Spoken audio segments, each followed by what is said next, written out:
वानी, आज हम बात करेंगे बल्लूजी चंपावत की, वो व्यक्ति जिसका 3 बार अंतिम संस्कार हुआ था और 2 बार युद्ध लड़े थे, एक जीते जी और एक मरने के बाद। जोधपुर महाराजा ने जब अमर सिंह जी, जो कि उनके ज्येष्ठ पुत्र थे, गज सिंह जी ने जब उनको देश निकाला दिया था, तब अमर सिंह जी वहां से मारवाड़ से चले जाते हैं आगरा। तब उनके साथ में जाते हैं, उस समय उनके 2 खास थे, बल्लूजी चंपावत और भाव सिंह जी कुंपावत, वो भी उनके साथ जाते हैं और वो चले जाते हैं आगरा शाहजहां के पास। शाहजहां ने अमर सिंह जी को नागौर दे देते हैं, नागौर का किला, कि आप नागौर संभालिए। तब अमर सिंह जी आ जाते हैं नागौर और बल्लूजी और बाबूजी भी उनके साथ में आते हैं। अमर सिंह जी को जो है मेंढक लड़ाने का बड़ा शौक होता है, भेड़, मारवाड़ी में बोलते हैं घेटा, वो लड़ाई रहने का उनका बहुत ही शौक था। जब वो वहां जाते तब वहां पे भेड़ियों का बहुत बड़ा डर था कि अगर कभी मिंडो को भेड़ियों ने मार दिया, तब अमर सिंह जी ने बल्लू जी और भावजी की बारी बारी से वहां पे ड्यूटी लगा दी थी कि आप ये मिंडो की आप रखवाली करना है। बल्लू जी को बड़ा गुस्सा आ गया कि मैं योद्धा हूँ और वीर हूँ, और वीरों का इस तरह से अपमान करना ये आपको शोभा नहीं देता है, आप युद्ध में भेजिए, लेकिन ये मिंडो की रखवाली करना वगैरह ये अपना काम थोड़ी है। वो गुस्सा होकर वहां से चले गए। तब अमर सिंह जी ने कहा, जाओ जाओ, ऐसा कौन सा गढ़ जीत लोगे तुम। मतलब ये अमर सिंह जी का बोलते हैं बल्लू जी चंपावत के लिए कि ऐसा कौन सा गढ़ जीत लोगे तुम। फिर अमर सिंह जी एक बार शाहजहां के दरबार में बैठे होते हैं, तभी बातों बातों में जो शाहजहां का जो साला होता है सलावत खान, सलामत, उसका जो बातों बातों में कुछ अमर सिंह जी उनका कुछ मतभेद हो जाता है और अमर सिंह जी ने बड़े दरबार में उसको मार के वहां से निकल जाते हैं। अमर सिंह जी मारते सलामत खान को, और जो अर्जुन सिंह जी गोड़ होते हैं वो अमर सिंह जी को धोखे से मार करके लेके जाते हैं शाहजहां के पास में, और उन शाहजहां को उनकी जो शव देके कहते हैं कि ये लीजिए अमर सिंह जी का शव। शाहजहां ने कहा कि अमर सिंह जी का शव जो है आगरा की छत पे रखवा दो, चील कौए खाएंगे, लेकिन अंतिम संस्कार नहीं होना चाहिए। अंतिम संस्कार होगा नहीं तो रानियां जो है वो सती नहीं होगी। तब जो आडी रानी होती है उन्होंने बुल्लू जी और बाबूजी को याद किया था कि आपने वचन दिया था कि कभी भी जरूरत पड़े तो आप याद करना, हमेशा आपके साथ खड़े हैं। ऐसे भले ही हमारी कहां सुनी हुई है लेकिन आपको आना पड़ेगा। तब बल्लू जी चंपावत आते हैं और बल्लू जी चंपावत उनके साथ में बाबूजी भी होते हैं। वो जाते हैं आगरा के किले में और कहता है कि शहंशाह एक बार हमारे राजा को हम नमन करना चाहते हैं, देखना चाहते हैं, अंतिम दर्शन करना चाहते हैं। शाहजहां ने कहा क्या फर्क पड़ता, कर लो, वो पड़ा सब ऊपर जाके देख लो। तब जो बल्लू जी चंपावत को जो है घोड़ी दी हुई थी राज सिंह जी द्वारा, वो भी मैं आगे बताऊंगा। तब बल्लू जी चंपावत नमन करते ही ना आव देखा ना ताव, और पलक भरते ही वहां से शव को उठा करके निकल जाते हैं और किले के ऊपर से घोड़ी से छलांग लगाते हैं। नीचे कूदते ही घोड़ी की वहीं पे मृत्यु हो जाती है। और जो शव है अमर सिंह जी का, वो सैनिकों को देखे, वो कहते हैं कि आप सब निकलो और ये शव रानियों को सौंप देना, और रानी को कहना कि जब ऊपर जाओ तो अमर सिंह जी का कहना कि बल्लू जी चंपावत ने गढ़ जीता है। मतलब अमर सिंह जी कहते थे ऐसा कौन सा गढ़ जीत लोगे, मैंने गढ़ जीत लिया है, आगरा का किला तोड़ा हुआ और आपका शव बाहर निकाला है मैंने। सैनिकों को भेज दिया कि तुम जाओ और जहां से ये मुगलों की सेना आ रही है मैं रोकता हूं। तो मुगलों की सेना से युद्ध करते हुए बल्लू जी चंपावत की वहां पे मृत्यु हो जाती है, वीर गति को प्राप्त हो जाते हैं।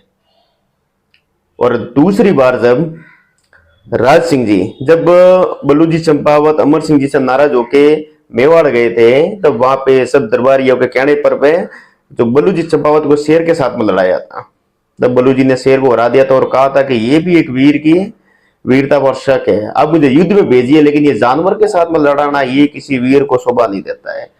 तब वो गए थे, तब उन्होंने वहां पे घोड़ी गिफ्ट की थी कि अब जा रहे हो लेकिन ये घोड़ी रख दो, काम आएगी। तो उन्होंने कहा था कि घोड़ी का जो आपने एहसान किया इसके बदले में कभी भी जरूरत पड़े आप मुझे याद करना, आप जब भी याद करेंगे बल्लू जी चंपावत आपके लिए तैयार रहेगा। तब राज सिंह जी वहां के राणा थे और राज सिंह जी ने देपारी के युद्ध में एक बार याद किया था बल्लू जी को, और उस समय भी इतिहास में बताते हैं कि मृत्यु होने के पश्चात भी बल्लू जी चंपावत वहां पे आए थे, युद्ध में लड़े थे और उस समय भी वीर गति को प्राप्त हुए थे और उनका दाह संस्कार भी किया था। बहुत ही मतलब इंटरेस्टिंग स्टोरी है। देखने जाए मतलब एक व्यक्ति का तीन तीन बार, और जो तीसरी बार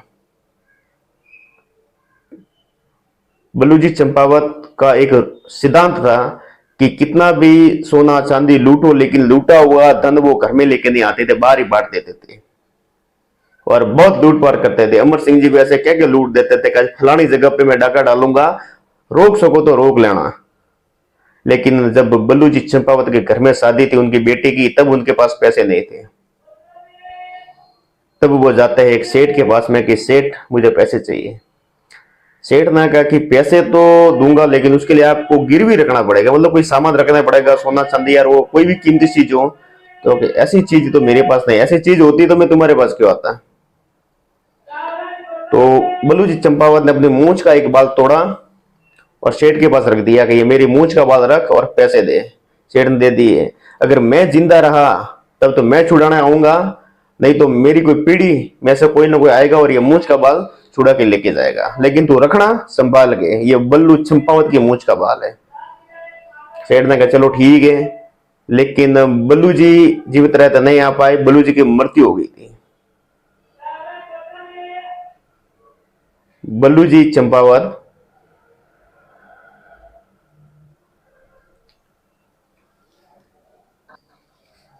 क्योंकि बल्लू जी चंपावत जो उस समय आगरा के युद्ध में उनकी वीरगति को प्राप्त हो गए थे, तब उस सेठ ने क्या करा, मूंछ का बाल एक चांदी में डिब्बी में डाल के एक दीवार में चुनवा दिया था और बई में लिख दिया था कि फलानी फलानी डिब्बी में बलूजी चंपावत की मूंछ का बाल है और उस दीवार में चुनवाया गया है और इतने रुपए लिए गए हैं।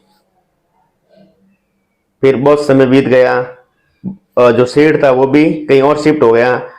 फिर उस सेठ की सातवीं आठवीं पीढ़ी कोई आता है कुचामन सिटी, उनकी कुचामन का था सेठ। कुचामन सिटी आके कहता कि चलो हवेली देख के आते, कैसे लोग थे क्या थे वगैरह। जब उसने बई देखी तब उसने देखा कि बल्लू चंपावत नाम का व्यक्ति यहाँ पे मूंछ का बाल रखे गया था और फलानी फलानी जगह पे मूंछ का बाल रखा हुआ है।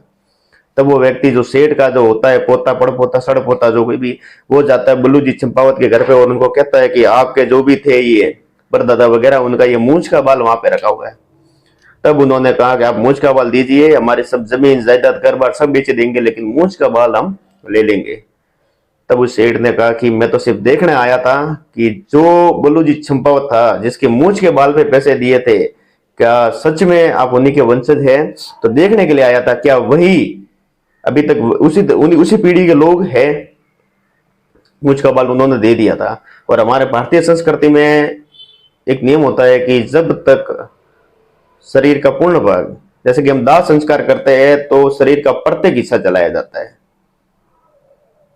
और बल्लू जी चंपावत का मूंछ का बाल बाहर था तो वो दाह संस्कार नहीं माना जाता है। इसलिए बल्लू जी चंपावत का एक और बार उनका अंतिम संस्कार हुआ था और वो उनकी मूंछ का बाल का हुआ था। तो मतलब आदमी एक था लेकिन 3 बार हुआ था। आगरा के किले में जब युद्ध हुआ तब देबारी के युद्ध में, और एक उनकी मूंछ की बाल का।